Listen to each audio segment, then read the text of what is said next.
que pensam que estão sentados aqui hoje e que pensam, meu Deus, onde está o meu filho, onde está minha filha?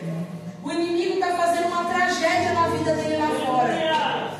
Mas se nós, como corpo de Cristo, começarmos a sentir a dor do irmão, a dor da irmã, a dor da família, a filha daquela irmã não está aqui hoje com a gente, por quê? Vamos orar como se fosse a nossa, vamos sentir como se fosse o nosso, porque o corpo de Cristo é isso. Quando a nossa mão dói, o corpo inteiro sente. Quando a gente bate o dedinho em alguma quina de móvel, a gente não sente só dor no dedinho, o corpo inteiro sente. Mas se nós não estivermos ligados como um corpo, essa ligação, ela está sendo quebrada. Mas nós precisamos ter essa sensibilidade e pedir para o Senhor acender essa sensibilidade em nós, para que nós possamos sentir a dor do irmão, a dor da outra mãe que está perdendo seu filho para o inimigo. Mas nós precisamos declarar dentro da nossa filha, dentro da nossa casa, da nossa família, no quarto dos nossos filhos, que nós não geramos filhos para o inimigo. Nós não geramos filhos para o inimigo.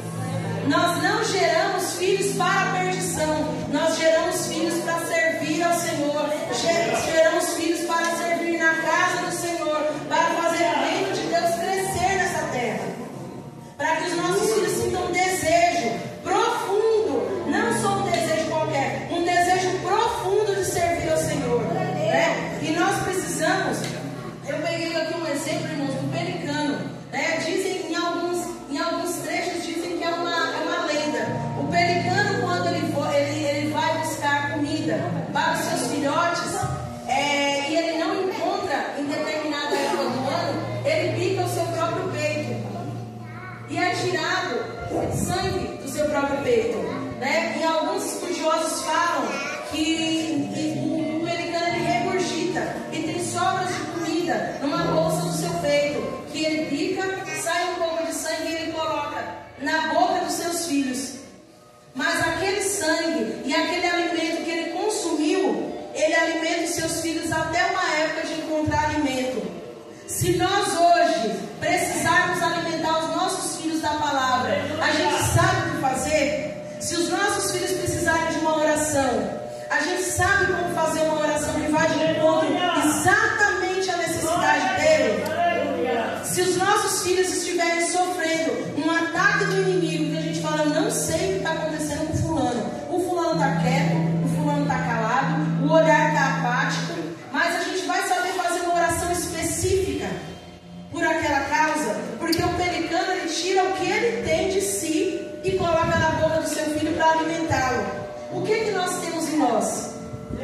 Nós temos a palavra do Senhor, nós temos o Espírito Santo, nós temos garra, nós temos ligação com o corpo de Cristo, ou a gente só tem reclamação, ou a gente só tem dúvida, ou a gente só tem mágoa, ou a gente só tem palavras torpes para falar, ou a gente só tem um vizinho para contar. Nós precisamos ter em nós a marca do Espírito Santo, o sangue do Cordeiro de Deus na nossa vida, nas nossas atitudes, na nossa casa, para que quando os nossos filhos, a nossa geração precisar de alimento, precisar de palavra, precisar de vida, ele não precisar procurar lá fora, porque o mundo tem palavras de tudo, palavras de perdição, palavras de vãs repetições, mas nós precisamos ter a palavra de Cristo na nossa vida, para que os nossos filhos, a nossa geração, procurem em nós vida, procurem em nós palavra, né? E as mães são capazes de sacrifícios muitos, né? Quantas mães, né? Aqui tem muitas mães, que tem algumas que têm filhos, que têm netos, né? Que cuidam de filhos e netos adotivos, né? E que têm responsabilidades tantas. As mães, elas são capazes de tantos sacrifícios. Alguns pais, a gente fala de mães, mas vocês pais se sintam contemplados aí, que ninguém sai com o coração partido aqui em nome de Jesus. As mães são capazes de tantos sacrifícios, noites em claro, dias também em claro, porque tem dia que a gente quer tirar um cochilo e não dá, né? Noites em claro, dias em claro, a gente abre mão de alguns desejos em prol dos nossos filhos, pela vida física, pela vida material. Quantas mães que deixaram de comprar um sapato para si, para calçar o filho melhor? Quantas vezes você deixa de comprar um vestido melhor para você, para que a sua filha, o seu filho ande melhor vestido? Mas qual é o tipo de sacrifício que nós temos coragem? Sacrifício, irmãos, é questão de sangue mesmo. O sacrifício não é uma coisa, ai nossa, hoje eu saí no frio, 5 horas da manhã, eu fiz um sacrifício. Eu fiz um esforço. Sacrifício é questão de sangue. É questão ali de você tirar algo que você nem tem direito, né? Qual é o sacrifício espiritual que nós estamos dispostos? E o Senhor, Ele nos procura nessa noite. Ele nos chama para essa responsabilidade de sacrificar o nosso tempo, a nossa qualidade, o nosso jejum. Quantas vezes nós fizemos um jejum esse mês por um filho nosso, pela nossa geração? E o Senhor procura esse tipo de responsabilidade em nós. Em quarto lugar, Deus procura mães, mulheres que ousem abrir mão, não abrir mão de ver os seus filhos salvos. Muitas vezes a gente vê quantas situações que pessoas vão caindo, a gente fala, não, a pessoa chegou no fundo do poço. Mas tem pessoas que dizem que o fundo do poço ainda tem um porão. A gente acha que já foi no limite, mas ainda tem mais limite ainda. Já foi muito, a pessoa já caiu muito, mas o Senhor, Ele nos convida nessa noite para que nós não desistamos da salvação dos nossos filhos, da salvação da nossa casa, da salvação da nossa família, da salvação da nossa geração. Porque quando o inimigo, ele cria estratégias, que ele vai emaranhando pessoas e vai prendendo pessoas numa situação que ela não se consegue mais sair da lama, ela não consegue sozinha sair do buraco que ela caiu. Mas o Senhor, Ele nos convida nessa noite para que a gente não desista, para que mães nessa noite não desistam da salvação, da libertação, da cura física e espiritual da nossa casa e da nossa geração. Que nós possamos estar firmes, que nós possamos estar constantes na percepção de que o Senhor, Ele tudo pode e Ele tudo faz. Eu quero encorajar as mães aqui nessa noite para não perder a esperança, né? Nós temos o exemplo de Joquebede, que é a mãe de Moisés. Ali naquela ocasião, irmãos,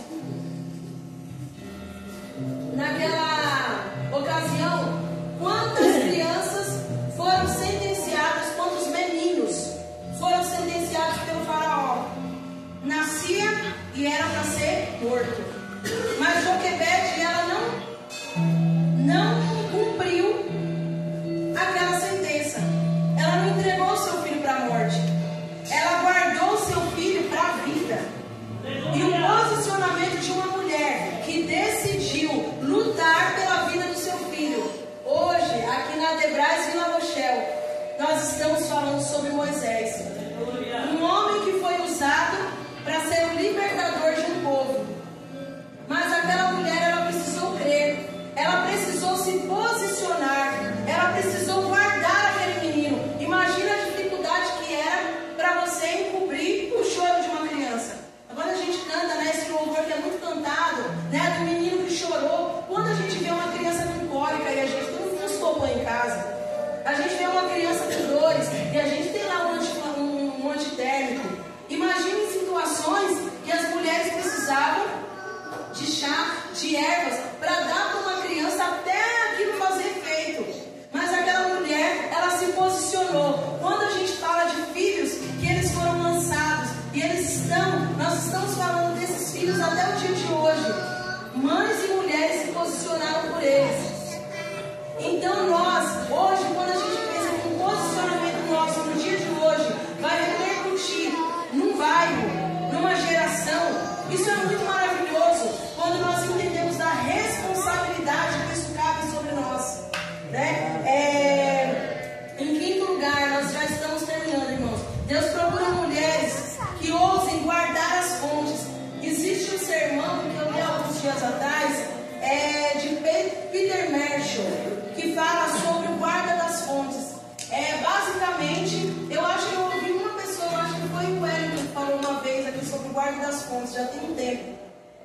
O guarda das fontes era basicamente uma história de uma pessoa que estava numa determinada região, que ele cuidava das fontes daquela cidade. Ele tirava folhas, ele tirava galhos, ele tirava terra que ficava ali poluindo aquelas fontes. E aquelas águas eram cristalinas, as crianças brincavam naquelas águas, os pássaros bebiam água, aquela cidade era alimentada por essas águas. Só que pessoas que tinham alto poder aquisitivo achavam que era um absurdo pagar um valor para uma pessoa fazer uma coisa que uma caixa d'água podia fazer. E decidiram construir uma caixa d'água. Só que aquela água nunca mais foi a mesma. A saúde das pessoas foi prejudicada, os pássaros já não vinham mais com tanta frequência porque as águas estavam poluídas. E eles conseguiram entender que o guardador daquelas fontes, ele era a peça fundamental naquela cidade. Ele tinha uma importância muito maior do que eles imaginavam, porque a saúde e a vida daquela cidade baseava-se no guardador de fontes. E esse autor, ele comparou o guardador de fontes às mães. Que o serviço de uma mãe, nem sempre ele é reconhecido. Nem sempre aquela noite mal dormida, aquele médico que você ficou aguardando, aquele conselho que você deu, aquela preocupação que às vezes está te corroendo, ele vai ser reconhecido. Mas quando uma mãe se posiciona a guardar as fontes dos seus filhos, da sua casa, da sua geração, isso reverbera em toda a cidade.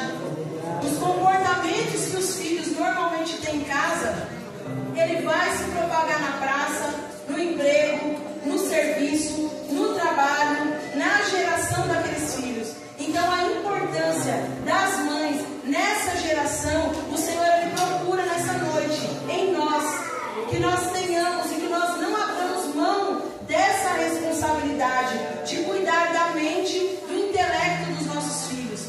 Não abandone os seus filhos. Ele tem 12, 13 anos, ele já pode ir para todos os lugares sozinho, ele já sabe o que faz. A internet está aí, eles já sabem de tudo, eles não sabem de tudo. Eles não sabem de nada. Nós que somos um pouco mais velhos, nem tão velhos assim, obrigada. A gente precisa parar para pensar quem eu era e o que eu pensava quando eu tinha 18 anos. Hoje, com 35, 40, 50 anos, você é a mesma pessoa? Você tem o mesmo pensamento, o mesmo sentimento, as mesmas opiniões? Quando você pensa em você com 17 anos, você faria as mesmas coisas? Então, quando nós olhamos para os nossos filhos, principalmente nessa fase, não abandone os seus filhos. Acompanhe de perto, porque o mundo está panfletando os nossos filhos. Na escola, na internet, nas redes sociais, nos jogos.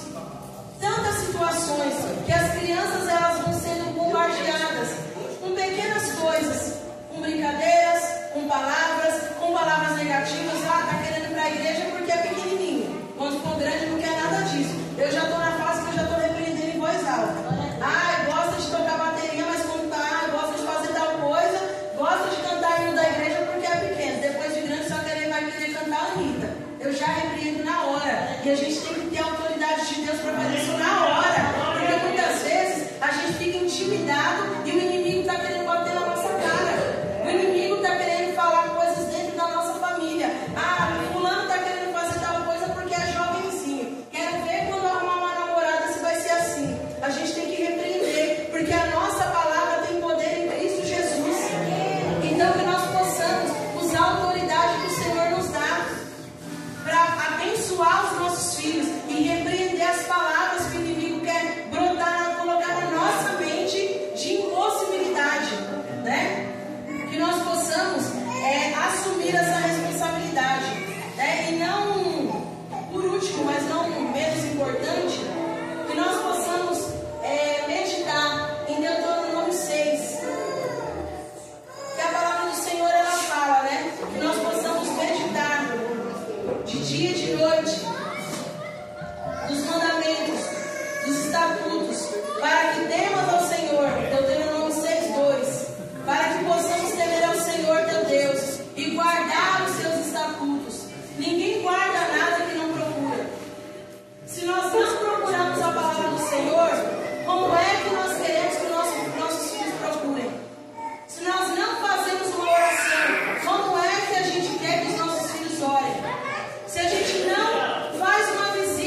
omite. A gente quer só a nossa casa, né? A gente quer jogar um ar na nossa casa, colocar o nosso lençol bonito, fazer uma comida gostosa, fazer um chá para tomar com as amigas à tarde. Mas só as nossas amigas, só pessoas que compartilhem da nossa opinião. E isso não tem nenhum problema, isso é muito saudável. Mas o nosso posicionamento como servos de Deus é fazer e transbordar na vida dos que estão ao nosso lado. Como que a gente quer levar bons exemplos para os nossos filhos se a gente não faz uma visita, a gente não faz uma oração, a gente não faz uma ligação, a gente não traz um alimento para a cesta básica no culto de ceia? Quando a gente traz, a gente pega aquele que está vencendo. Quando alguém pede, irmãos, eu estou precisando, fulano não quer nem saber de trabalhar, não vou ajudar nada não. Eu trabalho para ele que se vire. Mas não é isso que a palavra do Senhor nos ensina. O fulano não quer nada com Jesus. Quero nem saber, não vou nem dar ideia. Fulano quer pular no colo de Satanás, então ele que vai. A gente pensa isso, irmãos. Mas os nossos filhos, os nossos adolescentes estão crescendo ao nosso lado. O que os nossos filhos estão ouvindo da nossa boca? Qual que é o tipo de comportamento que nós estamos tendo no nosso dia a dia?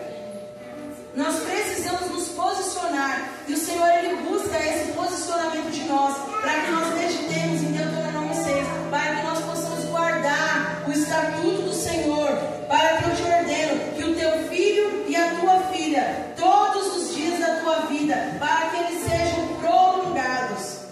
Meditar na palavra do Senhor ainda vem com uma promessa, para que os teus dias sejam prolongados. Porque quem não mata, quem não rouba, quem medita na palavra, ainda tem um adendo, mas é uma vida, não é uma vida de doença, é uma vida com abundância. A palavra do Senhor, ela é tão rica e eficaz que ela vai cair no nosso coração e que nós possamos meditar profundamente. Que a gente não feche aqui essa Bíblia, coloque lá no carro, leve na bolsa e só pegue domingo que vem. Que a gente venha meditar. Que a palavra do dia de hoje, que venha tocar no nosso coração, para que a gente assuma essa responsabilidade. Os filhos que eu não tenho, os netos que eu não tenho, mas onde o meu sobrenome chegar, aonde uma gota do meu sangue chegar, aonde as minhas palavras chegarem, porque aonde muitas vezes o nosso sangue não vai chegar, porque a gente tem filhos adotivos. Mas que a palavra do Senhor, ela alcance, e a força da oração em Cristo Jesus, ela alcance a nossa geração, e a nossa casa venha falar e repetir: eu e a minha casa servimos ao Senhor, eu e a minha geração servimos ao Senhor. Os meus filhos, os meus netos, os meus sobrinhos, os meus tataranetos, eles servem ao Senhor. Que no dia de hoje nós assumamos essa responsabilidade, para que daqui a alguns anos pessoas da minha e da sua geração venham falar: olha, a minha avó, ela serviu ao Senhor, ela orava por mim e entrava no quarto. Entra no quarto do seu filho e da sua filha, ora na cabeça, porque virou uma piada, né? O pai e a mãe que entram no quarto, que ora pelo filho. Minha mãe, às vezes a gente leva um tom de piada, mas existe um poder, e Deus honra sonho de mães, Deus honra sonho de mulheres, e o inimigo, ele quer minar os nossos sonhos, ele quer minar as nossas expectativas sobre a nossa família. Não, mas que ele sirva ao Senhor, ele venha no domingo, se ele tiver interesse lá na frente de servir ao Senhor. Nós temos essa responsabilidade, que nós possamos assumir de fato essa responsabilidade. Qual que é o desejo do nosso coração para a nossa família? Nós queremos que a nossa família sirva no altar do Senhor, que a nossa família sirva recebendo pessoas, sirva na cozinha, sirva levando alimentos, sirva indo no hospital, porque não é todo mundo que tem esse desejo de ir servir nos hospitais, de ir nos presídios, porque a palavra do Senhor diz que nós temos que visitar os que estão encarcerados. Muitas vezes a gente tem palavras terríveis para falar de pessoas que estão encarceradas, mas nós não temos essa responsabilidade. A nossa responsabilidade é orar, é visitar, é interceder, é ter piedade dessas pessoas, porque o inimigo, ele está traçando planos horríveis,